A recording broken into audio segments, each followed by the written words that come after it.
stavo dicendo, ovviamente mi sono dimenticato. Comunque, tornando al discorso della storia originale, no? Mm, Poi ho fatto la parentesi del Link bambino che appare soltanto dopo un bel po' nelle foto beta. sì, praticamente nella ROM del gioco si trovano dentro delle frasi strane che sono interessanti anche per eventuali beta del gioco, ovvero, adesso se lo ritrovo, Guarda, sì, intanto per accedere alle frasi strane all'interno della beta intendi quello a cui si accede con l'action replay. esattamente.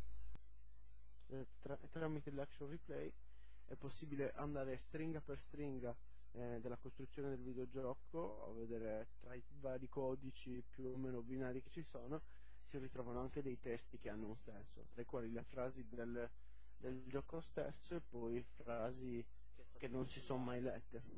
Esatto, ad esempio, qua io ho trovato vabbè, scusate la mia pronuncia schifosa in inglese, comunque I am a talking door, che non l'ho mai vista da nessuna parte. Poi c'è l'entrata nel passato, l'entrata nel presente e l'entrata nel futuro. Quindi già qua sono 3 periodi temporali, che in Ocarina of Time non ci sono ovviamente, c'è solamente passato e futuro. Quindi può essere che ci sia stato anche un presente in Ocarina of Time, che poi è stato cancellato, o è stato proprio non è stato neanche sviluppato, può benissimo essere. Oppure Certo. Oppure ancora, cioè magari c'era un Link vecchio che non abbiamo visto. Cioè c'era Link bambino, Link adulto che poi ha sbagliato a dire adulto. Perché questo Link adulto è tipo 14enne, 17enne. 17enne. Esatto. 17 anni, sì. Quindi può anche essere che ci fosse un Link ancora più vecchio. Poi ovviamente Ocarina of Time sarà comunque il re indiscusso delle beta, perché già solamente il salto dal 64DD a 64 ha tolto tantissimo, senza dimenticare tutte quelle caratteristiche del gioco che dovevano essere attivate attraverso Zelda Ura. Non dimentichiamo il corridore, che non può essere battuto in alcun modo. Che era Zelda Ura, era l'espansione a cui era stato rimandato il gioco più ampio, che era stato quando fu ristretto Ocarina of Time. Sì, in pratica diciamo che si erano tenuti un po' le cose che dovevano fare su 64DD e ci hanno detto vabbè non vi preoccupate perché noi facciamo uscire Zelda su 64, però più avanti se il 64DD avrà successo vi sbattiamo fuori un altro add-on che con dentro le cose che non abbiamo fatto in tempo ad aggiungere per colpa delle cartucce del 64 o comunque per far vendere il 64DD. C'era anche una città sotterranea, no? Sì, parlavano praticamente di dungeon rifatti, che sono poi quelli che sono usciti su GameCube con Master Quest. Perché tra l'altro c'è un sacco di gente che sbaglia pensando che Master Quest sia Zelda Ura. Invece Master Quest non è Zelda Ura, è una parte. Diciamo, può essere una parte di Zelda Ura, ovvero questi dungeon rifatti. Che poi rifatti, diciamo che gli enigmi sono leggermente diversi e l'ordine delle stanze è cambiato. Però Zelda Ura era molto di più. Innanzitutto questo corridore che, come Clay sa molto bene, è impossibile da battere visto che si è ucciso con il Game Shark per anni per batterlo. Diciamo che ci sono tante cose che rimangono inconcluse, no? Nel senso, la cosa che è caratteristica di Zelda, soprattutto di questo, è che ci sono tanti piccoli segni in giro per il mondo, tanti piccoli giochi sotto missioni, no? Che ognuna più o meno riesce a essere conclusa. Quella appunto del corridore non è possibile, non è possibile finirla. E poi il corridore, se non sbaglio, forse riappare comunque, viene riciclato in Majora's Mask. No, la maschera del corridore ti dà. No, È vero, giusto? e anche, aspetta, il corridore è forse il postino in Majora's Mask? Sì, Se sì, non sì, sbaglio. esatto. Sì, Esatto, è il postino. Però ecco, è questo che mi viene in mente. In Ocarina of Time la maschera da coniglio non ti dà assolutamente alcun potere, se non sbaglio, Esatto. no? No, In Majora's in Mask, Ocarina no. in Majora's Mask invece ti dà la super velocità. Ecco, io forse questo l'avevo letto da qualche parte, che poteva essere una cosa iniziale di Ocarina of Time, il darti la super velocità che poi ti avrebbe permesso di battere il corridore. Esatto. Ah, Se vuoi ti dico anche dove l'hai letto, perché l'hai letto sul mio articolo di Unseen. Ok.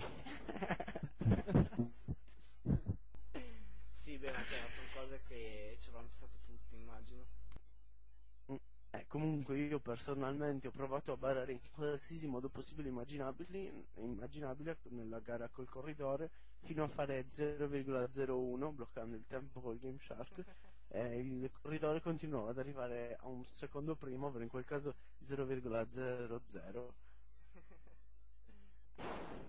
Sì, ma purtroppo adesso c'era... Adesso non ricordo dove l'ho visto. Che anche in Mario Sunshine, un gioco che non c'entra un cazzo con Zelda, però ci hanno messo dentro un corridore che è impossibile abbattere. Quello che poi ho chiesto a Bacca di controllare, però non so se l'hai fatto. battendo 3 volte. Sì, sì, non l'ho provato personalmente, però l'ha fatto il mio amico, mi ha confermato la cosa che se tu ripeti la stessa storia per 3 volte di fila, alla terza o alla quarta, ora non ricordo, il corridore, quello viola, non lo raggiungi, insomma. Però non è come in Zelda che è del tutto impossibile, cioè lo vedi che corre comunque. Ah, ho capito, perché io ho cercato le foto di questo, no? E da qualche parte, forse su Wikipedia, c'è scritto che questo corridore in Mario Sunshine, sotto la maschera è lo stesso corridore di Zelda, però non ho trovato foto del corridore di Mario Sunshine senza la maschera, quindi non so se è vero oppure è un rumor. Questo non lo so, se io non l'ho mai visto senza maschera, ho finito il gioco diverse volte comunque. Senza Vabbè, maschera non l'ho mai visto. Un'altra cosa sicuramente interessante è il piedistallo dell'Ocarina. Quel piedistallo enorme con sulla faccia la foto dell'Ocarina, che non si sa a cosa serve, però penso che poteva essere inizialmente il posto dove tu potevi suonare l'Ocarina, tipo ben in certi posti. Infatti, anche avevo pensato a quello. Poi una cosa a cui ho fatto caso solo oggi, sempre spulciando tra queste foto, no? Non so se ora sto confondendo io, però avendo ora giocato a Twilight Princess, mi dà l'impressione che ci sia una foto dove Link in mezzo all'Hyrule Field chiama Epona con le dita, tipo fischiando con le dita, e non ha l'ocarina in bocca. Praticamente è cioè non usa le dita, usa proprio un'erba, un fischietto d'erba.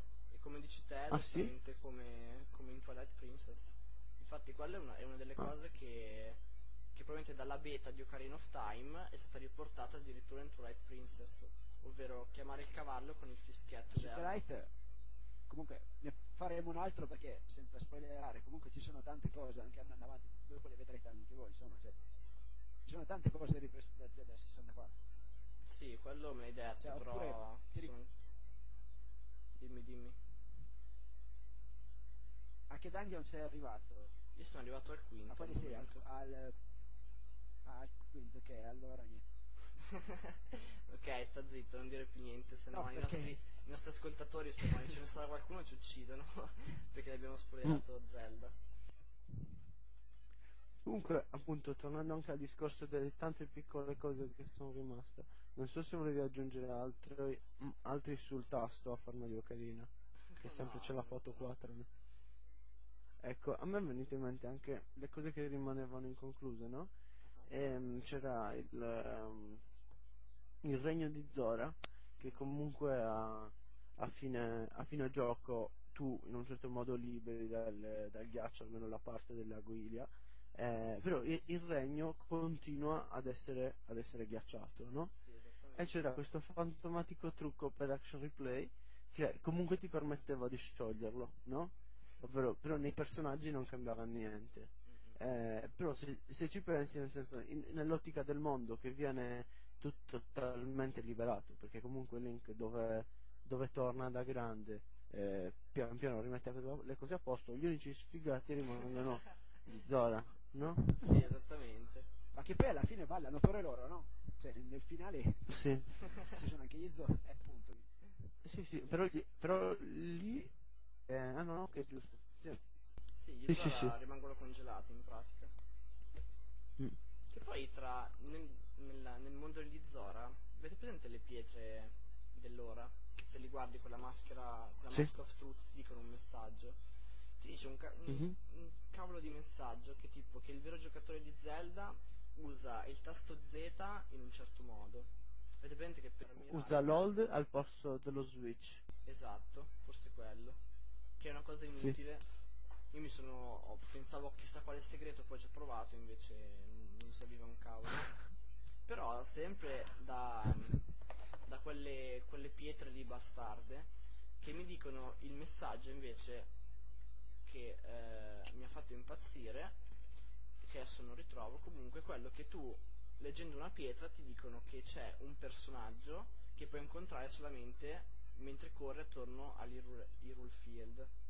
Il problema è che tu per avere la Mask of Truth devi aver già visto quel personaggio, perché sarebbe il corridore che ti serve per finire la quest delle maschere. Quindi è inutile che una pietra ti dice dopo qualcosa che tu sai già. È una cosa abbastanza strana. Giusto? Può essere magari Giusto. che E poi o la maschera della verità la dovevi prendere in un altro modo, oppure quel messaggio lì l'hanno messo al posto di un altro. Senza dimenticare il messaggio che diceva che c'è un bottone, un tasto, che puoi attivare solamente usando lo spin attack.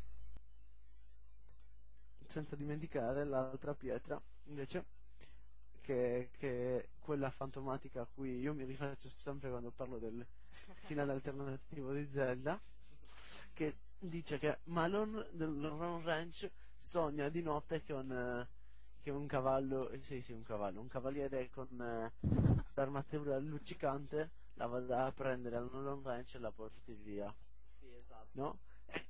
Ecco. Tingle. È Tingle. Volete dire che il cavaliere misterioso sarebbe stato Tingle? Sì, esattamente. Vi ricordate l'attacco che aveva Link nel gioco dello SNES? Quello quando aveva tutti i cuori. Sì, Che sì, sì. sparava dalla spada praticamente, no? Sì, esatto. Quello doveva esserci su carino, oppure mi ricordo male. Quello Sì, torna Non ci solo. sono le foto però. Sì, ci sono delle foto, doveva esserci anche in Ocarina. Praticamente lo sparo con la spada quando sei con tutti i cuori pieni, però l'hanno tolto. Dopo non l'avevano implementato per problemi col 3D, credo, no? Una roba del genere. Non so, l'ha messo solo su Majora's Mask alla fine. Sì, su Majora c'è. Però infatti forse se è questo il discorso che fai tu, Bacca, su Majora's Mask è tutto 3D, mentre in Ocarina ci sono anche fondali fatti in computer grafica, no? Sì, esatto. Tipo gli interni delle Forse case. sarà per quello, comunque. Non so se ci può entrare. È la città purtroppo il market. Secondo me, Giusto? secondo Sì. me è probabile che magari quell'attacco lì lo sbloccavi con Zelda Ura. Perché alla fine le foto dove si vede quell'attacco sono di poco antecedenti all'uscita del gioco. Magari era una sì? di quelle cose che si sbloccava quando usavi Zelda Ura. Visto che non era uscito Zelda Ura, ce l'hanno infilato dentro in Majora's Mask. Potrebbe anche essere.